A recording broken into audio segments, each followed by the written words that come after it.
We'll give it a couple more minutes, folks, and then we'll go ahead and get started at 8 o'clock.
Hey, Joey, can you come get the Amazon guy, please?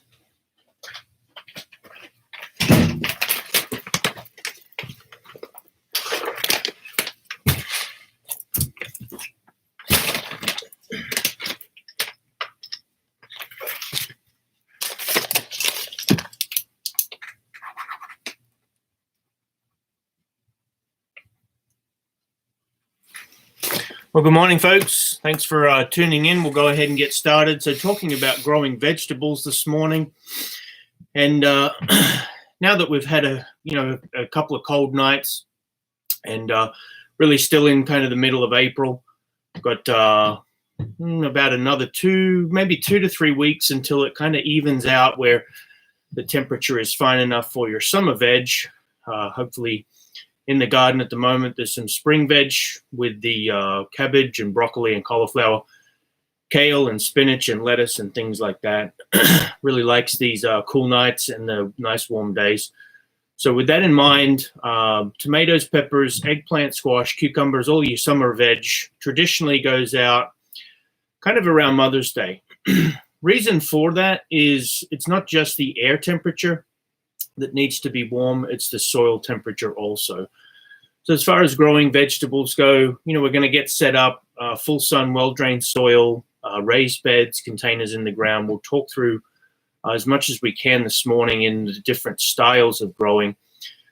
But vegetable growing itself is it's a fairly good way to start because you can get quite a variety and really garden in any kind of space. It doesn't need to be a big garden plot, especially with vegetable growing. Now, vegetables do take up quite a good amount of space, especially a tomato, even a cabbage. That's going to take up about a 16 to 18 inch kind of square around. So with that in mind, it's not like the herbs. Herbs are quite small. Your parsley, your basil, 6 to 8 inches kind of squares is all you need for those. So vegetables will take up a little bit more space, but usually pretty popular because tomatoes, peppers, those kind of things, especially the greens, the kale and the spinach and the chard, they're just, highly consumable on that side. And they are fairly easy, but there's a couple of things that we'll talk through this morning, hopefully help get you started. So just as a reminder, if you did want to ask questions, go ahead and sign into your YouTube account and you can ask questions. It'll pop up on the screen and I'll do my best to answer those for you. So vegetable growing from the beginning is full sun and well-drained soil. Same as the herbs, if you've tuned in for earlier videos, herbs, vegetables, flowers, all of them love full sun. All of them love good drainage. Now your flowers and your vegetables, will tolerate heavier soils. So if you've got a blend in the ground, let's say, of compost and topsoil, and just those two components really mixed together, the vegetables and the flowers are going to do pretty well, and the herbs are going to do okay to well. And the reason being is drainage. Drainage is such an important component of your growing. Full sun is excellent because that's what they need to produce all that foliage, and then the fruits. They'll obviously need some fertilizer as well, and we'll get to that in a little bit. But really, the full sun and the well-drained soil are your foundations to setting the plant up and really giving it the best opportunity to grow well. So full sun is up, all day, most of the day kind of thing. The less sun you have, the slower things will grow, the longer they'll take to develop. So things like a full-size tomato has to grow that big 6 to 7 foot vine, all of those branches and those leaves, and then put the fruit out. So those kind of lower light conditions, you're better off growing things that don't take as long to mature. An easy one to kind of think of is growing a cabbage versus growing some kale. Growing a cabbage, you're going to need a lot of sun. You're going to need quite a good amount of space, versus a kale plant that can take lower light. Now, we're still not talking anywhere from kind of 6 hours and less. That's where it starts to grow really, really slow. So be mindful that if you've got kind of medium sunlight, you've got an okay amount of sunlight kind of thing in the sense of the length of time, grow some things that don't take as long to mature, and you're not waiting around doing all that work and seeing if you get something. A kale is a nice, or a lettuce, salad kind of greens are nice, easy ways to take advantage of some medium sunlight and still grow a really good amount of food for yourself.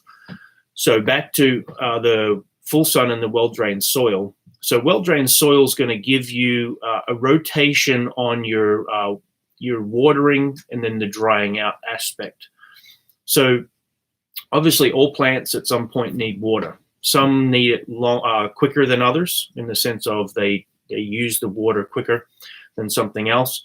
So each plant, shouldn't really be treated the same in the sense of the watering requirements. Now, when you group all of your summer vegetables together, so if you've got tomatoes, peppers, squash, eggplant, all of those summer vegetables growing in the same relative area, it's still not really a good idea to get in the habit of just watering everything all the time.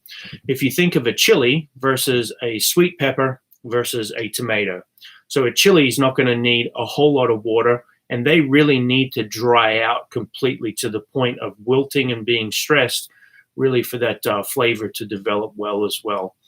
On a sweet pepper, obviously it's got to produce a pretty nice sized pepper, so that'll need a little bit more water than the chili. Still, that drying out process is healthy for it, and then you take yourself to the next step of a tomato, whereas a tomato's got to grow not just that huge vine, but all those branches, and then put out the fruit. And the fruits are usually, if you've got a regular full-size tomato, kind of anywhere from 8 to 16 ounce fruits. So obviously quite a bit goes into that versus the chili, which still quite a bit goes into it, but just not as much because it's not as a big a plant. It's not producing that amount of fruit. So again, kind of watering requirements are varying depending on kind of what you're doing. But it is easy to kind of think about as far as the summer veg kind of being lumped in together, your herbs being obviously there as well. So back to the full sunlight and the well-drained soil. So how do you achieve well-drained soil? Again, I mentioned at the start that compost and topsoil blend. So if you've got a compost and topsoil blend and you're doing fairly well, keep at it and enjoy what you're growing. If you're looking for a little bit more drainage in there, a big coarse grain sand, and the sand itself shouldn't be play sand or beach sand that's very fine. It should be a really nice coarse grain, and that just mixed into the bed, not just laid on top or not just kind of through the middle, but mixed in all the way through the bed is really what you're after to give consistent drainage. The plant obviously gets planted and then it grows. So at no point really is it kind of layering down one by one. It really just kind of radiates out from the stem there. So make sure it's all consistent and nice and mixed together. So construction sand, concrete sand, it's the mason sand, it's a really big coarse grain sand, and that's what you want to get mixed in there. So if you're growing in containers, it's just a really nicely well-drained potting mix that you're after. So the full sun and the well-drained soil, to give you an idea, those two components are about 80% of your success rate usually. You get those things right, you're really off and running towards a successful garden area. Not that obviously other things can't go wrong, but it really does help to have those two things in place. And reason being, so if you've got let's say an area that's a little lower light and a heavier soil, your plant will sit there wet at the roots kind of thing because of that heavier soil. And it really doesn't grow or exercise all that much because it doesn't really have to. And what I mean by that is if the soil holds the water and not a whole lot of sunlight, the plant itself doesn't have as much opportunity to grow because of the sunlight. And then with that wet soil, the roots kind of just sit in water. They really don't need to go to the grocery store because they've got water at their feet right there.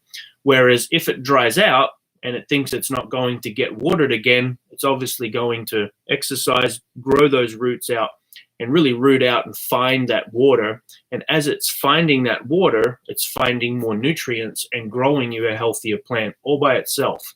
And that's really what you want. So if you've got the drainage in the soil and you go from very wet when you've watered it to dry and then back to watered and then dry out, the quicker that cycling happens, the happier and healthier that plant's going to be. They obviously need water. They'd love to get watered at the right time, and you water them. But then you leave them to dry right out, and then you water them again, and then again, that's growing you that healthier plant all by itself. You're not adding more fertilizer to make it grow, and you're not having to water it all the time. You know, especially as we get into late spring, we'll start to get some a little bit more regular rainfall as well. Maybe through the summer, it's a little drier, depending on the times of, the months and all. Sometimes June, July is dry. Sometimes it's July, August. So having that plant root out really well is just less work for you. So holding off on the watering is a good idea until it needs it. And then what does that look like as far as actually when do I water then? If I shouldn't water very much, when should I water? So let's take a tomato and let's take a sweet pepper. Those are two of the easier ones. So a tomato and a sweet pepper, summer vegetables, planted usually around kind of early May, Mother's Day kind of time frame. Those ones there obviously get kind of that growing kind of phase to them, and then the fruiting kind of aspect to it. So as it's growing and it starts kind of small, you're not going to water as much. As the plant gets larger and grows more and has the branches and all, it's going to need a little bit more water. And then as obviously as it gets to the fruiting phase, it might need even more water still. And obviously as that timeline goes along, the temperature increases and you have to keep an eye on your rainfall. That's kind of all the variables. It's not very technical. I just want to help kind of shed all the light of, when you look at a plant, and you look at the soil, those should be the first indicators, but not a given that you go ahead and you water it.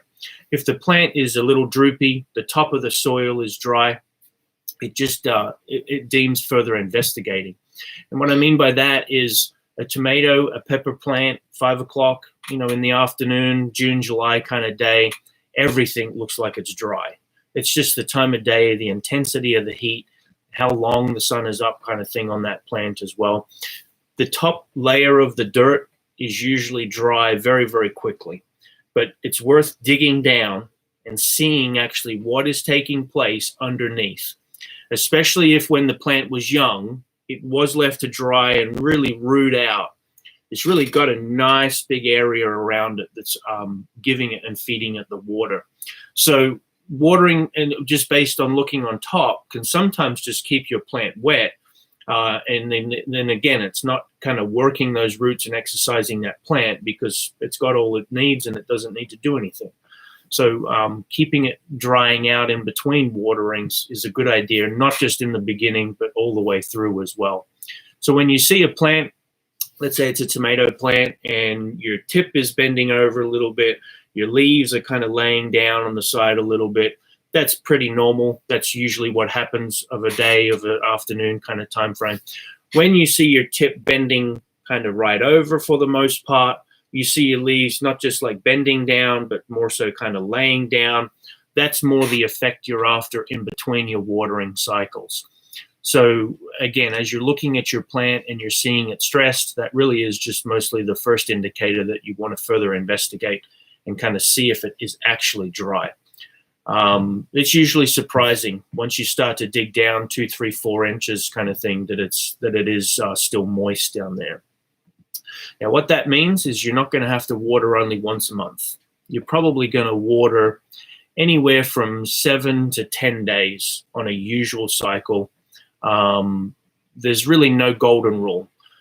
One of the most popular questions is, how much do I water? And trust me, I would love to be able to say, you do this plus this divided by that equals that, and you never have to think. But unfortunately, you do. And again, investigating, not just looking at the plant, digging into the dirt, seeing what the weather forecast is, kind of knowing if it's just had rain, if rain is coming, are all the variables that you kind of consider. And really more so because it gives you a healthier plant. It gives you a healthier plant that doesn't get bugs as much, that doesn't have as many problems as an overwatered, underwatered kind of plant does. So just getting a handle on it is worth the time and investment, because it's not that much. It's just more so keeping you active out there, looking at it, digging and investigating and just enjoying the process of seeing it grow.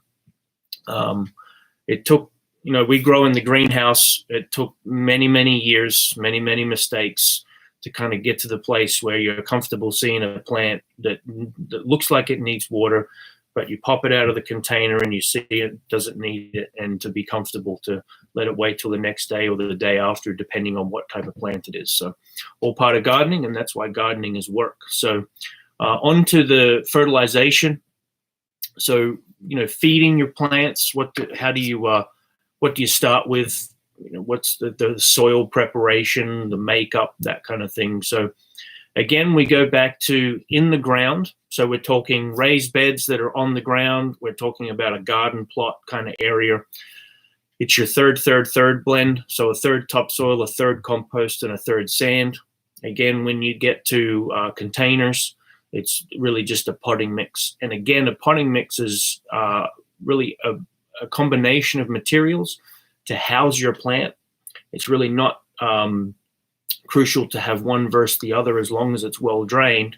And you really know it's just an actual soil medium to fill the container for your plant to grow, to get the nutrients, to get the water, to get the fertilizer, that kind of thing. So tomatoes, peppers, the summer vegetables, pretty quick growers, higher food needs than some other things. What we've stuck with is the chicken poop. Obviously, there's horse manure, there's cow manure. We use the chicken manure. A couple of reasons. The cow and the horse, if it's not produced right and not heated up, for a long enough period of time, it doesn't kill off the weed seeds.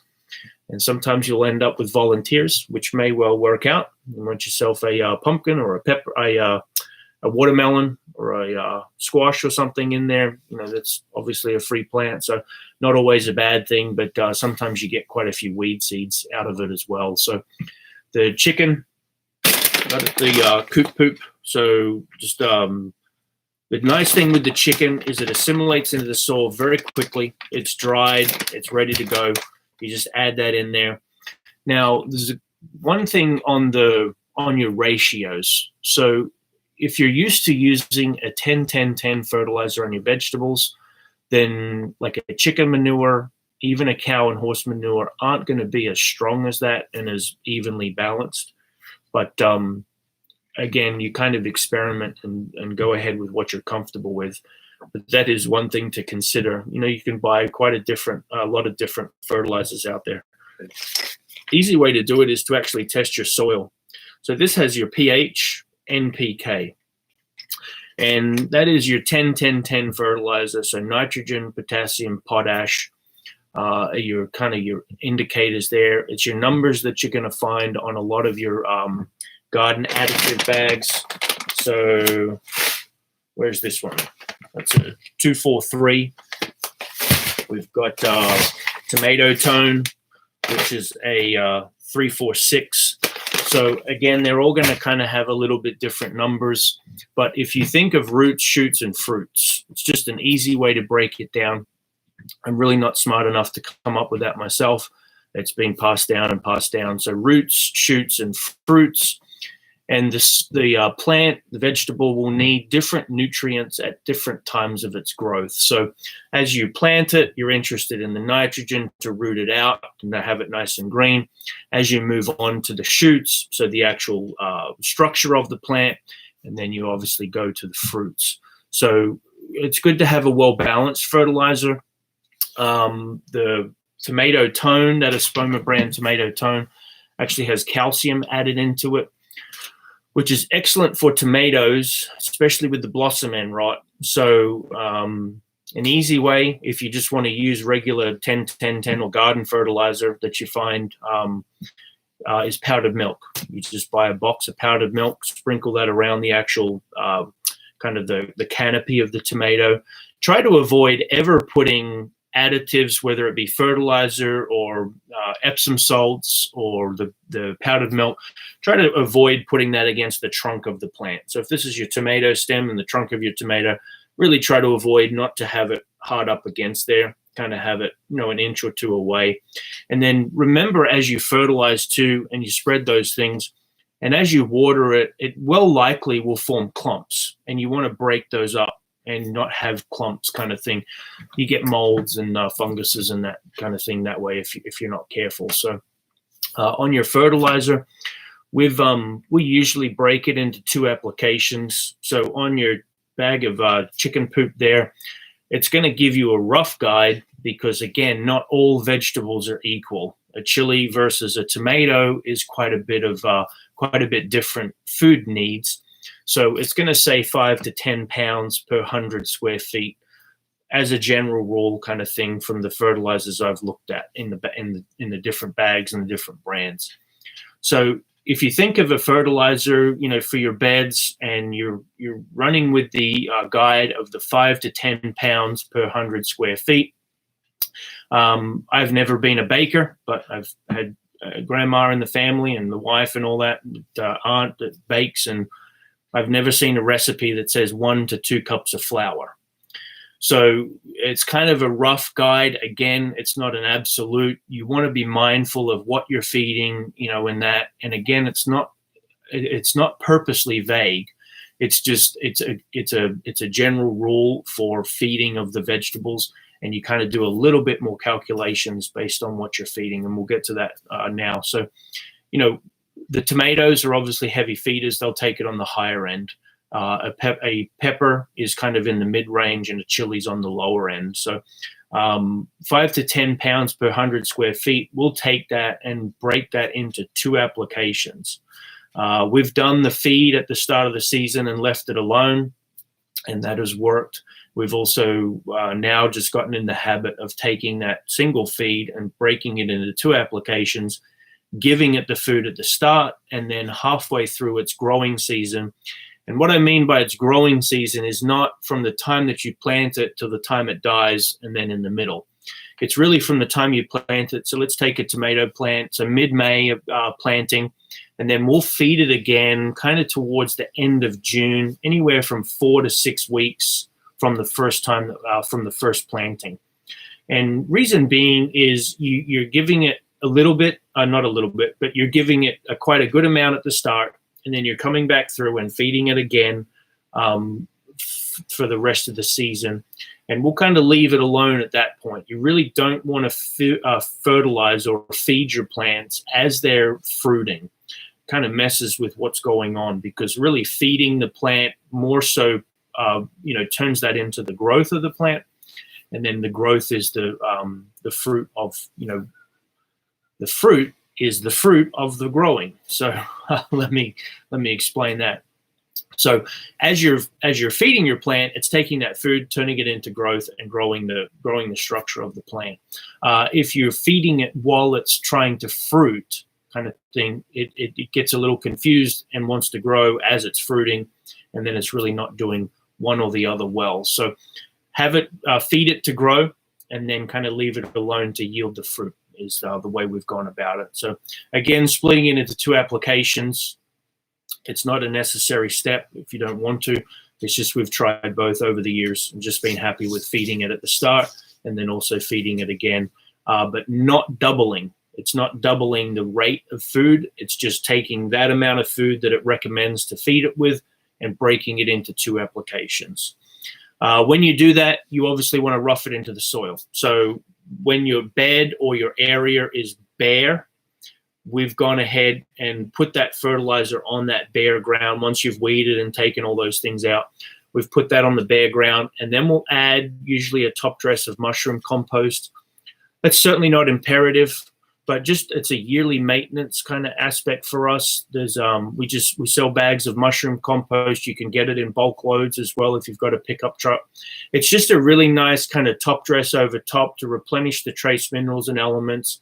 It makes the garden look nice in the sense of it's nice and black and dark. And then that will actually assimilate into that dirt. There's really no need to till it in. You just lay it on top. And the reason that not the reason, but one of the reasons too we'll do that is to keep the stink down. So when you put your plant your plants, and you put that fertilizer on and you water it, you're going to have a smelly yard for about a week. So it's just a nice way of having that dirt, putting the fertilizer on top of it, and then sprinkling that mushroom over top. And it really is just about an inch to 2 inches kind of thing of a top dress. It is also nice to fill up a raised bed if you're growing in a raised bed and it kind of settles and depletes over the year. And again, it's just a nice top dress to start the season off with. We do not do that for spring, summer, and fall crops. Really only do it in the very beginning and kind of leave it at that one time a year application. So the fertilizer that we do, that second application, you've got your plants growing. So you really don't want to be digging into the ground to apply that fertilizer. However, a little bit of roughing in the dirt. And what I mean by that is you just get yourself a hand tool or like a leaf rake or something that's small that you can get in between your plants with. And with that in mind, you're really just disturbing kind of that top inch of the dirt and getting that fertilizer kind of mixed into that area. 2 reasons to do that. It keeps the fertilizer where you've applied it. Instead of as you're watering, it just kind of washes to the lower end of your bed, or you get a heavy rainfall again, and it does that. And then the second is, again, you're feeding in place. So you're knowing with that, it's not washing around, that every plant is actually getting, it's a lot of food. So it is a nice idea to just rough it in. You can even do it with your hand if you want. A tool is often helpful to do that as well. We have like a arrowhead weeding tool that doesn't, so gone are the days for us of actually hand pulling weeds. It just takes too long. We just don't have that kind of time. So it's a little arrow kind of head thing on a stick. We just roll through the garden with that, cut the top of the weed from the root, and just keep up with that once a week, once every other week kind of thing. And then we'll use that tool to kind of rough that dirt and again apply that fertilizer and keep it in place. So full sun, well-drained soil, watering well. We often get the question too, should I water in the morning? Should I water in the evening?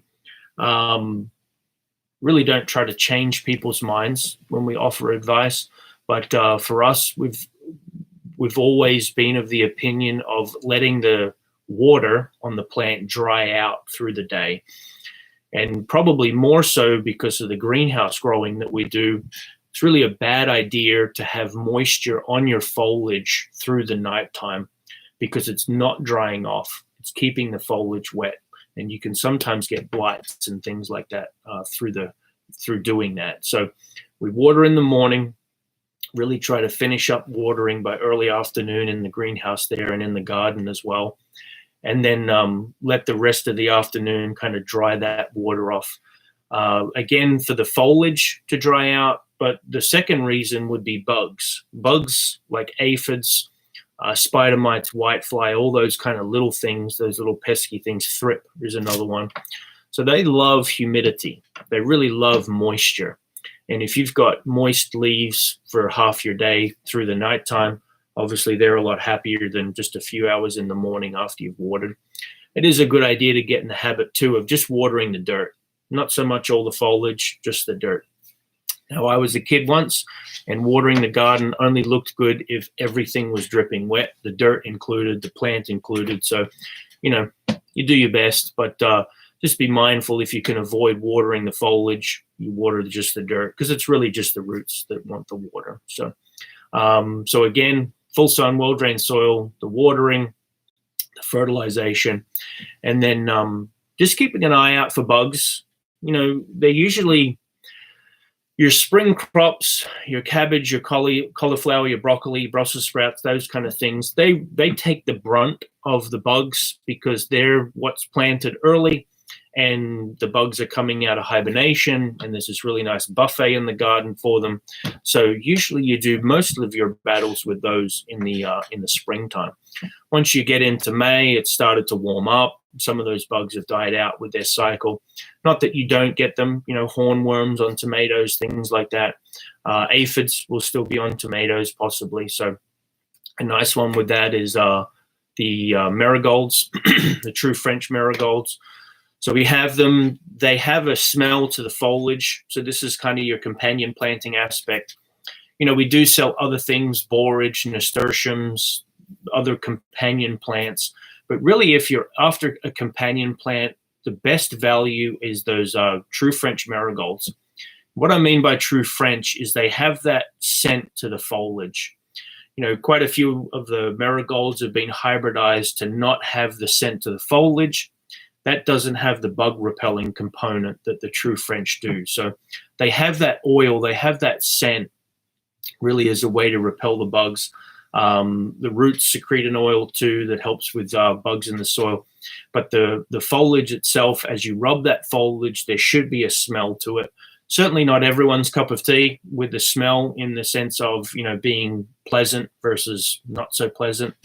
So on that side, make sure the foliage has the smell, and that will have the bug repelling capabilities in there. So the question of how many do I plant and how much do I plant, each one of those has about a 3-foot radius. So if you've got a raised bed and you're kind of planning out your area or a garden bed, the marigolds will repel about a 3-foot radius from the plant. They're obviously very pretty, so they're an easy way to make your bed look nice, and then will help with the bug repelling as well. Again, there's a lot of other ones, but really that's one of the workhorses. If you're going to spend some money on a companion plant, that really is the one to get. It is the flower is obviously very pretty, really easy to save the seed too. You let the seed pod dry on the actual plant. You take those seeds out, store them for the next year, and they're pretty easy to germinate too. So nice one to have for the garden for your bug control as well. So to reiterate, I'll finish up in just a minute or two. If you have any questions, please feel free to let me know. But full sun, well-drained soil, the watering and the fertilization are the other things to be mindful of. The little test kit with your pH and your nitrogen, potassium, and phosphorus and potash, that's a nice, quick, easy way. That's the old chemistry. A little bit of the capsule has powder in it, a little bit of water, shake it up, and you get to see the results. It turns the different colors on the back and gives you a range of what's what. That's nice to get off gardening immediately. Now, your county extension office will do your soil tests for free. You pay for the shipping and handling. I think they take a little while, but you get a very broad analysis too. So if nothing else, find out what you're dealing with in your soil, and it helps you have a dartboard to aim at instead of kind of assuming or guessing a little bit more. So any bag that you buy is going to promise you everything. It's going to take care of all your problems and solve everything, and it'll make your coffee for you in the morning. So the bag itself is good to learn about what that product is and what it does, But unless you really know the problem to begin with, it's a little bit harder to diagnose. And again, here to help with that, your county extension is a great resource as well.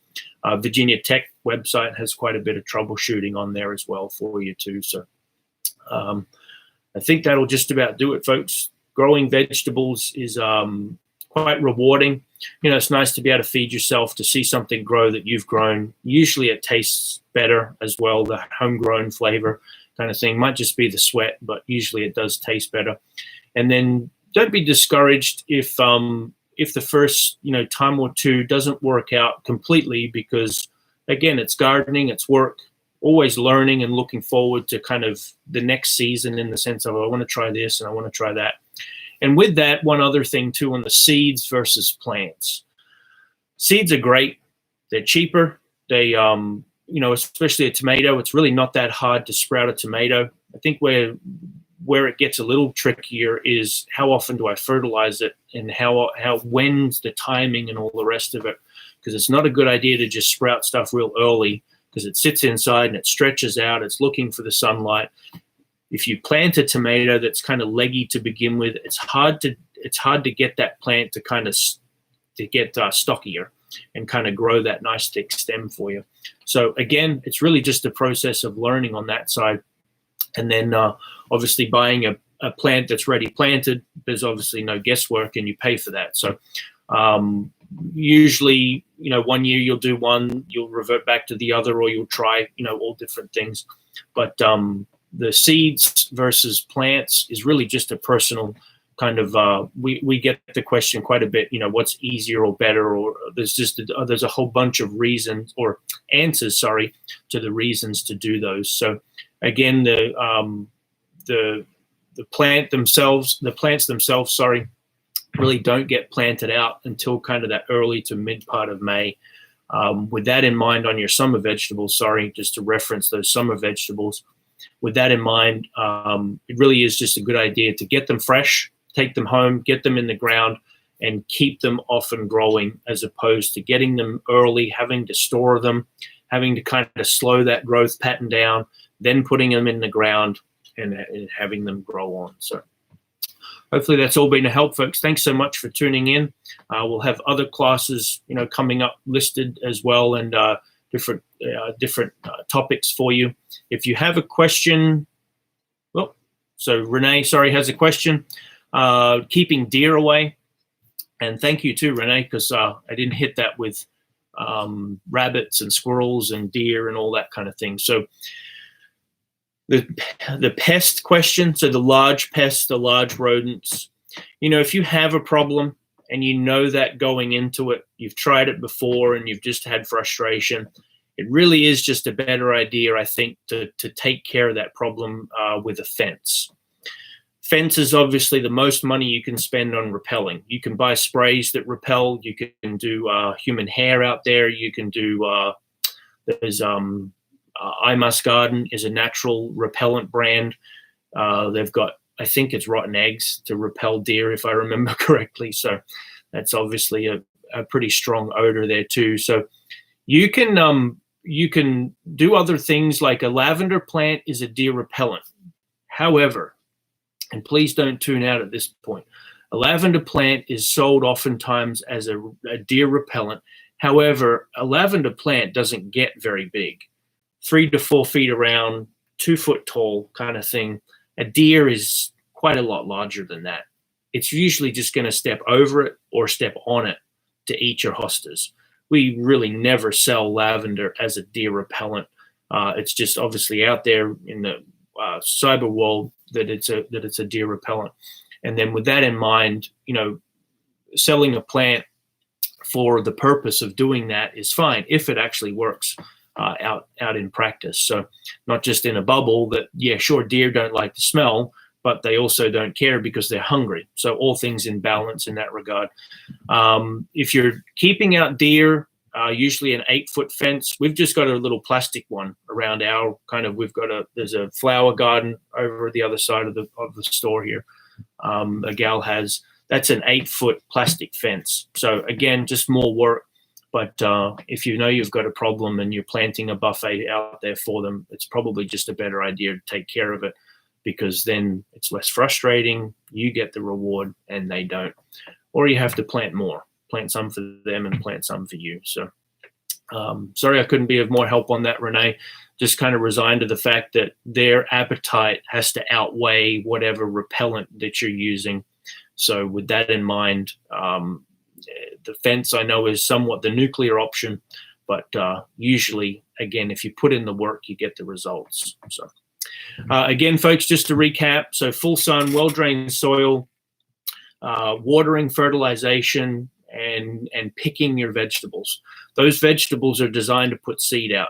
If you've got vegetables that are sitting on there, over maturing, over ripening, the plant feels like it's done its job. It's got enough seed out in the fruit there to ensure that more seed comes up the next season, and it'll kind of slow down and check out. So the best way to keep your summer vegetables especially producing is to keep all that fruit picked off immediately upon ripening and keep that plant producing. So the last thing we'll finish up with is the mulch. So mulches are hardwoods, which are acidic, which is really not helpful for your garden. I know it's a soil water retention and a weed suppression. So I'm not going to say don't, but just be mindful that fresh mulches are usually hardwoods, which are acidic, which are putting acid on. If you're gardening in our area around here in Central Virginia, we're already acidic, so adding more acid onto the soil. Vegetables, herbs, flowers usually really like just a neutral soil, so a pH of about 7. So again, folks, thanks for tuning in. Look forward to seeing you next time. Enjoy your garden.